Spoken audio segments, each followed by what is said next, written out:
Good morning, everybody. Welcome to another episode of Environmental Social Justice. Today, our special guest is with Miss Andrea Learned. So welcome to the show, Andrea. Thank you so much. It's great to be here.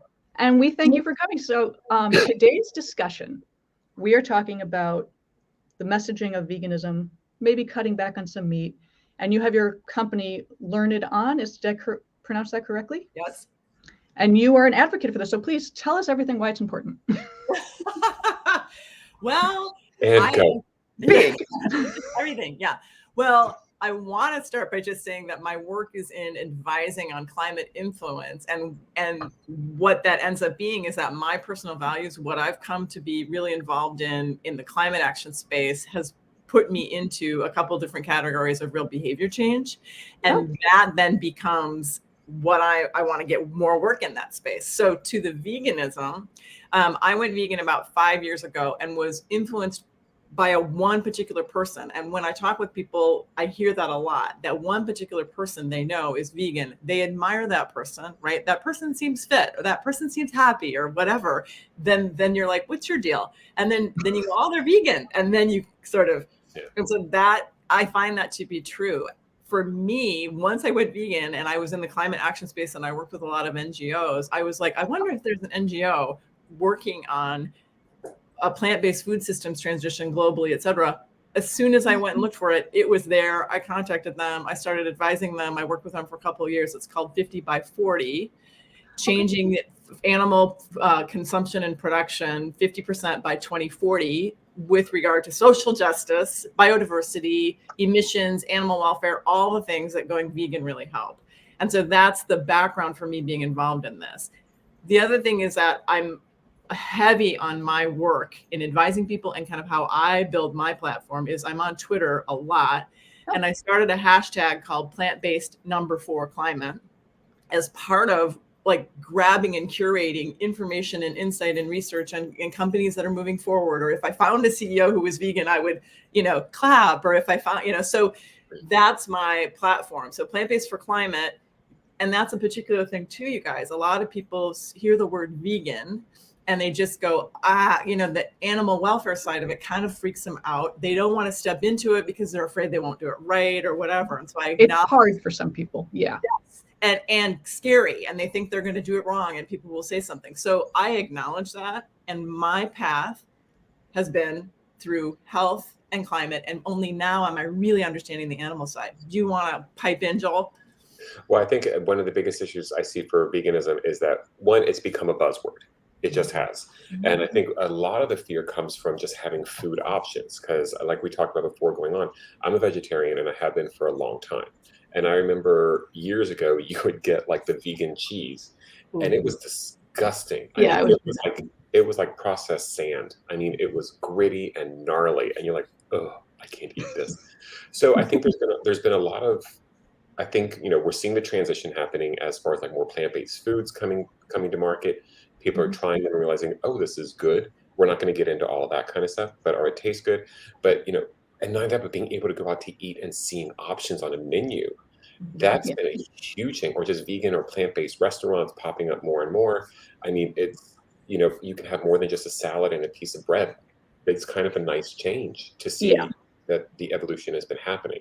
So I think there's that stigma, which is starting to be broken through, which is helping a lot of people. And you've got like the celebs like Beyonce and all the different people who are trying it. That helps a lot as well. But then you start looking at, so we'll segue now into whether it's the animal activism side or just the environmental side of it, of not being able to produce, these places, for lack of a better word, that actually are creating some serious issues, whether it's health issues for the people who are working in the plants, the way the animals are treated, to the chemicals that are going into these meats to keep them quote unquote fresh, and then then the transportation from the trucks and everything. I mean, it's a huge chain reaction, and that people are starting to wake up to. I think slowly but surely. Yeah, and the thing in working with 50 by 40 and getting into the space a lot, one of the things that I said a lot, kind of forwarded, I always like to find just short messages that I put out there just to sort of remind people. And that is land use policy is climate policy, and using land to feed cattle who then become food, is an indirect protein. If we stopped using so much land, to feed, to kind of have the cattle feeding, and it would be like we shrink the land, we all eat more plants. That means that not so many trees are cut down in Brazil, et cetera, et cetera. So it is a chain reaction. All the stuff is connected. But to your initial point with regard to kind of consumers wanting to change to veganism, and it is becoming the case, I've read that more and more restaurants are going, oh, we really have to develop more good vegan options, because what's happening is friends are going out to dinner together. And you account for the person who's vegan, and whoop, boy, does that shrink the number of restaurants you can go to. Oh, trust me, us trying to find a place to eat sometimes is a nightmare, because I'm like, oh, look, I can have a salad or I can have a bowl of soup. And even the soup is questionable because you never know. Sometimes there's stock in there. Yeah. I wanted to touch real quick. Most people who think about the farming or where cattle comes from, their food, they think it's a happy little cow dancing in a grassy field. It's not. I highly recommend that people check out what a large corporate farm looks like, because you might be shocked at the conditions that the animals are in. And it's an environmental impact to the soils, the groundwater, everything, groundwater that you eventually drink down the way. So there's again, chain reaction, one of my favorite terms. I use it frequently. Everything's related.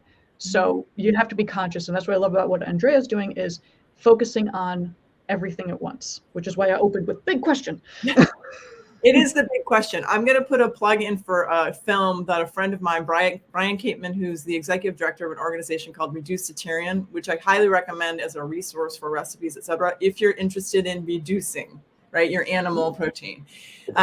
He has a wonderful way of being accessible, and he came out, a documentary of his came out called Meet Me Halfway, where he interviews his parents, right? And kind of their resistance, and goes through this whole process, including, Wendy, to your point, he goes and stands outside and does what the vegan activists do a lot outside of a pork processing plant, and watches the truck go in with the pigs. So you watch that film, he does it very gently it's a really stunningly horrible thing, right? Of course, he starts tearing up, but that whole way of kind of presenting it in this is why you should start thinking about it, is really powerful. Highly recommend it. Meet Me Halfway. I love that, because a lot of people do struggle with, how do I get started? Because most people aren't going to go cold turkey. They're like, I love my bacon. There are alternatives. And, even reducing one meal a week could have a huge impact on how much consumption we have. Yeah, it can have a huge impact kind of in emissions. And the other thing that I don't think people get is, once you start doing it, you're like, gosh, I didn't eat so much meat on Monday. On Tuesday, my workout's better, or right, I'm feeling better. I say it's self-perpetuating. Once you don't eat meat for a couple of days, you don't have to worry about it being veganuary and it's 30 days and whatever. It's like, oh, geez, if you're really paying attention, you feel really good really quickly. That motivates you. So all I'm saying to people is, try it even for a couple of days. You'll be blown away.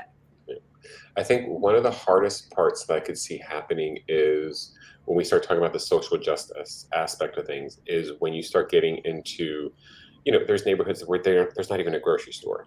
There's no place to buy produce. And a lot of people are struggling right now financially. So it's a lot easier to say, I can go get a Happy Meal, or I can get, not to talk, or any other fast food restaurant, I can get a meal for $4, or I can spend $10 and feed my entire family, versus trying to get a banana and a couple of other pieces of fruit that's going to cost $15. That's going to go bad in a couple of days. Well, and that is systems of social injustice, right, Wendy? And they're actually, I'll cite another documentary that actually Billie Eilish and her mom were a big part of, called They're Trying to Kill Us, which is a film about urban areas where they have food deserts, and all they do is have choices of these fast food restaurants, and that's all by design, right? The organizations are like, we're going to come in, we don't want grocery stores to come in, we're going to have all these fast food restaurants. That film, again, super powerful. It isn't hitting you over the head with veganism. It's just saying, this is the situation from a social justice standpoint. And yes, to your point, food deserts, and that all the fast food companies and big ag are in on that. And it's funny That's because messed up. it's not even just urban areas or main cities. This is also happening in small town America. I mean, this really is kind of what a perpetual system that we've created and we've allowed to happen. So we start, even if you want to be healthy, how can you afford to be? No. You Well, know, and it's hard. it is hard. And that's the other thing is that people think that they need to find, like, well, I have to find a deli meat replacement, or I have to. The thing about moving to a vegan lifestyle is really the whole food plant-based, which is I don't eat any deli meat that's fake meat. I mean, people are Beyond Burgers, all the various brands.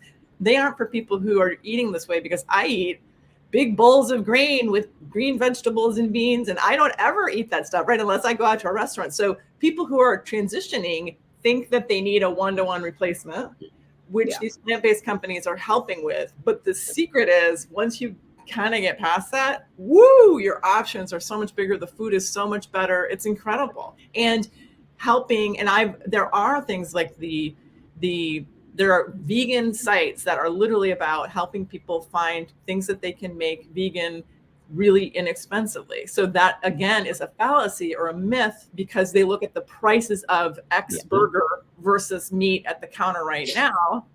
It isn't, there are totally ways to eat more inexpensively. It's one thing to bring up with Joel talking about the fast food. I remember in college going to like McDonald's, Burger King, and being like, okay, I really should have a salad, but the salad was $4 or $5 and I could get a burger for $1.50. What do you think I did? And I think the social injustice does need to change. I forget the name, the gangster gardener in South Central, the guy who, I forgot his name. He started building or growing gardens in the causeway, the strip of grass between the street and the sidewalk. And the city of LA tried to take it away from him, saying you can't do that. And he literally said, fuck that. I'm growing vegetables for my community. And he won his lawsuit. And now he's teaching kids where their vegetables come from, how to grow them, how to eat better. And I myself, the whole overly processed food, I'm a little afraid of. So I do stick to the greens and the grains and the veg. I'm not vegan, but working on it. But it's a process. That's where I'm going. There are totally ways to do that. The other thing that I would direct you guys to that sort of aligns with my work is that I'm looking to find leaders who are vegan or ride a bike for transportation. So my other thing is Bikes for Climate. And I forwarded that right after COP21, because there's all of these conversations about cities as big climate actors. And I'm like, well, getting people on bikes for transportation in cities is huge. And so I started that. So there are two leaders that I point to when I talk about this stuff. One is Eric Adams in New York, right? He's vegan, very public about it, right? He's sharing tweets, he's whatever. Brooklyn food policy, when he was the borough president there, changed in a direction that their food procurement is more focused on veg. And that is just now happening in New York City too. So if you watch Eric Adams, he wrote a book about why he went vegan for health. And then you watch what he's up to in New York City in very quickly moving school systems in a healthier direction, et cetera. It's serious, powerful. Wow. The other thing is that there are mayors. I know a couple of mayors, and I'm about to launch a podcast in the next couple of months, and I'm going to be interviewing a small town mayor from Oregon who used to be a National Geographic photographer, saw so much climate change, decided that he needed to take action. What's the best action? Become a mayor, figure out if he could become a mayor. He became a mayor, and now he rides his bike everywhere and is seen riding his bike everywhere. Those are my two things. I need more leaders to step up, be vegan, ride their bike for transportation, be seen, be public, tweet about it. That changes social norms for leaders. I'm a huge fan of closing the streets down. I mean, if you want cyclists to go through the streets, I actually had a friend years ago get dragged by a bus. He was an avid bike rider, got hit by a bus and dragged for a little bit and ended up in the ER. I think that, a green strip down the road is not protected. And if we want more people to be comfortable and cycle. Go to Bike Twitter and watch the conversations about that. I mean, the research, the et cetera, that's not something we can discuss. It is totally proven. And, this is happening in cities all over. We know how to get people safely on bikes. They're just it's car culture. They're prioritizing other things. And we can't put a bike lane because the cars will be upset. So to your point, and that's why it isn't the tactics. It isn't for me. it isn't that level. It's like the leader has to own up that getting more people on bikes is climate action. And if he or she or they are seen riding a bike for transportation, that's going to change social norms. That's going to mean their citizens trust them when they are talking about safe streets and the things they're going to do, and it all follows. So there's this whole level of leadership and how that works that's not really being leveraged at this point. We need more of that. I agree. Yeah. Yeah, the bike thing is a touchy one because, it depends upon where you, depends upon a city as well. Like I think of a city like Los Angeles, which is nothing more than sprawl. I mean, that's really what it is. I mean, there's not even been a good public transportation system really in place that's usable. So it's like, there's so many different layers about getting people out of their car. But I want to go back to the whole plant-based thing because I actually think this kind of segues nicely. Because I think that if you did get into the bike culture, if you're able to go to the farmer's market, if they're in your area, you're able to start, not only are you able to start doing things environmentally, they're going to be better for your health, you're also able to hopefully support local farmers. And you're able to really keep things local as opposed to these mass-produced the things that are then being transported all over the country in massive trucks where we've got the diesel, we've got the fumes, we've got everything. So it really is, even if it's not a full veganism. And I'm not trying to preach anybody should do that because it really is a choice, if somebody wants to. But I do think, we have to tone down. Like if you go out to eat, you see people eating like a 25-pound steak. We don't really need to serve people that. So it's, well, to that point, what it is, and this is what kind of the idea in food systems transition is, we're talking about ending industrialized agriculture. So, and with pharmacy, with everything, we want to end big oil. We want to end big ag. That's the social justice. That's the just transition way of doing things, right?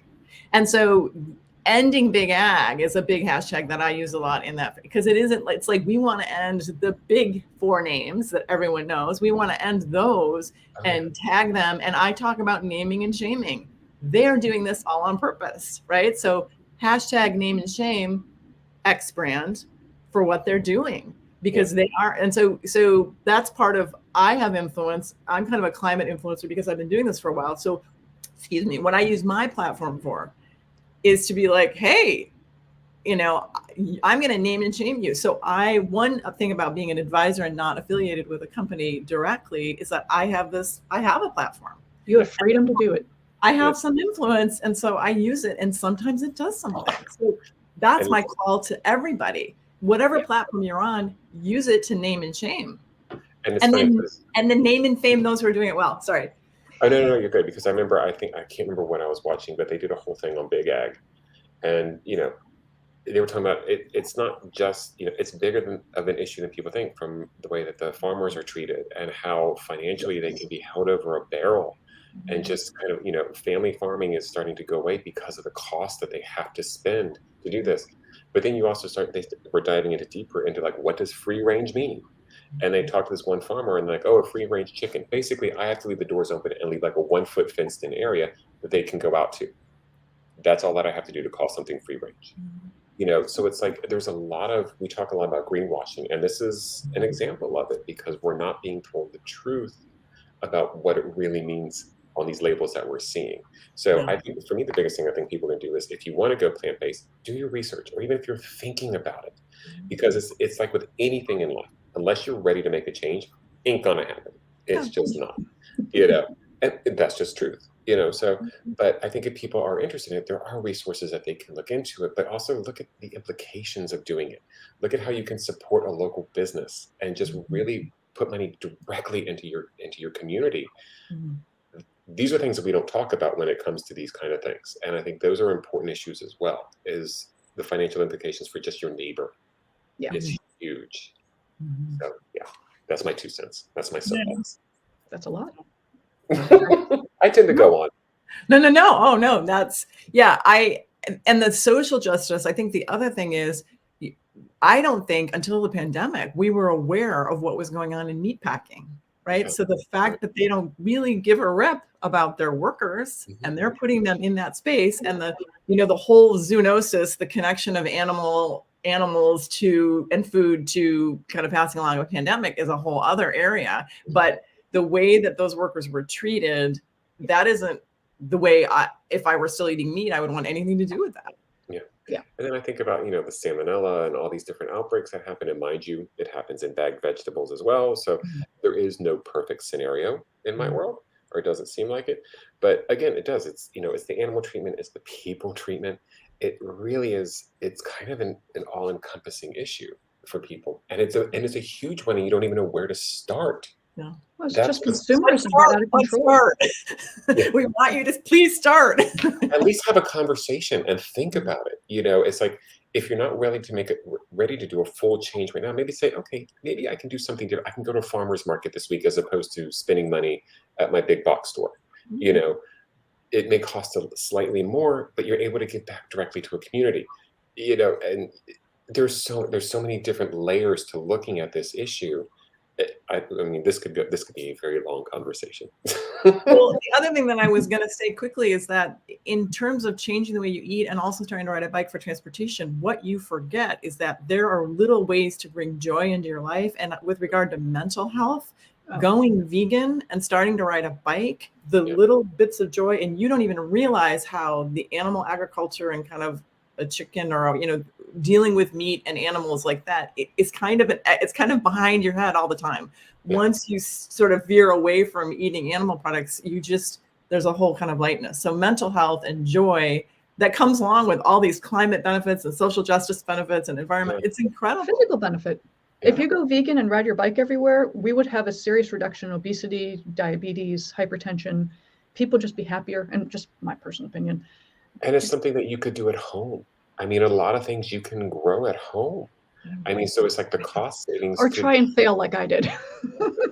That's another issue. But I mean, there are things that you can grow lettuce. I mean, you can grow like some of these basic things at home, cut down on your savings. So again, there's ways to do this. And I know that it can become a whole community thing, like whether it's the community gardens and you're doing things out in the street or in the median strips, and people can come in. I remember there was a place, I believe it was in Venice, and they did a green wall, and it was all lettuce, and it was planted this way so that way the homeless people could come up and take Oh, cool! That's very cool. Where was that?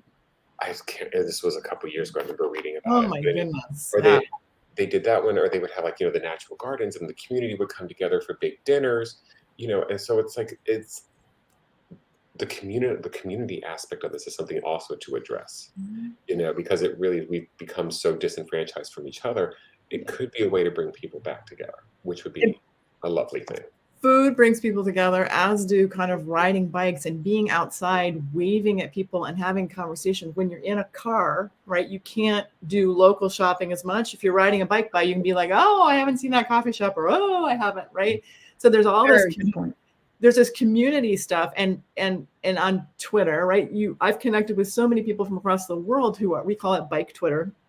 And it's just like, we're all supporting each other. We are this one big family. You guys, if I go to Austin for a business trip, I probably have someone to stay with, right? You build community. Same with the vegan and the plant-based space. Once you get in there and start to make friends in there, and Twitter is a wonderful place to kind of find them, and we're advocates together. The community is amazing. It sounds, go ahead, Joel. Go ahead. Right. I was just gonna say, it sounds a lot like piecing everything together and overly simplifying, which is what I do. We have overconsumed, we have isolated ourselves, we have put ourselves in these little boxes of houses and cars and don't touch me, don't talk to me.